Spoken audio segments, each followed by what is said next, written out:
ನಮ್ಮ ಹೆಸರು ಪ್ರಸಾದ್ ಅಂತ. ಕೋಲಾರ ಜಿಲ್ಲೆ, ಕೋಲಾರ ತಾಲೂಕು, ತೊಟ್ಲಿ ಗ್ರಾಮ. ನಾವು ಒಂದು 15 ವರ್ಷದಿಂದ ವ್ಯವಸಾಯ ಮಾಡ್ತಾಯಿದ್ರಿ. ಟೊಮೆಟೊ, ಕೋಸು, ಕ್ಯಾಪ್ಸಿಕಮ್ಮು ಈ ಥರ ಬೆಳೆಗಳು ಮಾಡ್ತಾಯಿದ್ರಿ. ಈಗ ಮೊದಲು ನಾವು ಬೇರೆ ಫರ್ಟಿಲೈಸರ್ಸ್ ಯೂಸ್ ಮಾಡ್ತಾಯಿದ್ರಿ. ಇತ್ತೀಚೆಗೆ ನಾವು K+ ಅನ್ನೋ ಫರ್ಟಿಲೈಸರ್ಸ್ನ ಒಂದು 2 ಇಯರ್ಸಿಂದ ಯೂಸ್ ಮಾಡ್ತಾಯಿದ್ರಿ. ಅದ್ರ ಈಲ್ಡು ಮತ್ತು ಚೆನ್ನಾಗಿದೆ, ಗ್ರೋತಿಂಗ್ ಎಲ್ಲ ಚೆನ್ನಾಗಿ ಬರುತ್ತೆ.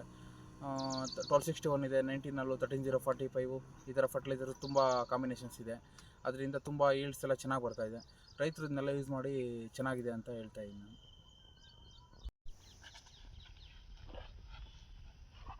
ಇದಕ್ಕೂ ಅದಕ್ಕೂ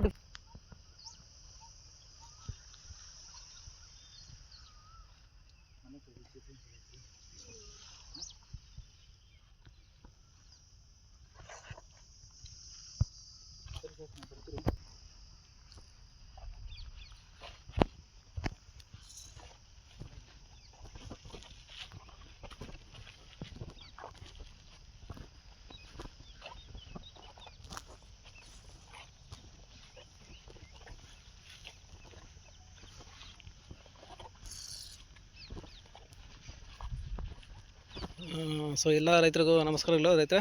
ಸೊ ನೀವು ನೋಡ್ತಾ ಇದ್ದೀರಲ್ಲ, ಇದು ಕ್ಯಾಬೇಜು ವೆರೈಟಿ ಬಂದು ರಾಧಾ ಅಂತ. ಸೊ ನಾಟಿ ಮಾಡಿ ಒಂದು 25ರಿಂದ 30 ದಿನ ಆಗಿದೆ. ಸೊ ಎಲ್ಲ ಥರ ಗೊಬ್ಬರಗಳು ಬಳಸಿದ್ದಾರೆ. K+ದು ಪೇಟೆಂಟ್ ಕಲಿ ಅಂತ, ಸೊ ಪೊಟ್ಯಾಷಿಯಮ್, ಮೆಗ್ನೀಷಿಯಮ್, ಸಲ್ಫರು. ಏಕೆಂದರೆ ಇದನ್ನು 1-2 ಬ್ಯಾಗ್ ಹಾಕಿದ್ದಾರೆ ಇದಕ್ಕೆ. ಸೊ ಗ್ರೋತಿಂಗ್ ತುಂಬ ಎಕ್ಸಲೆಂಟಾಗಿ ಬಂದಿದೆ, ವೆಜಿಟೇಟಿವ್ ಗ್ರೋತಿಂಗು. ಮತ್ತು ರೀಸೆಂಟಾಗಿ 1 ವಾರ ಆಯಿತು 2510-6 ಅಂತ ಪೋಲಿಯರ್ ಗ್ರೇಡ್ನ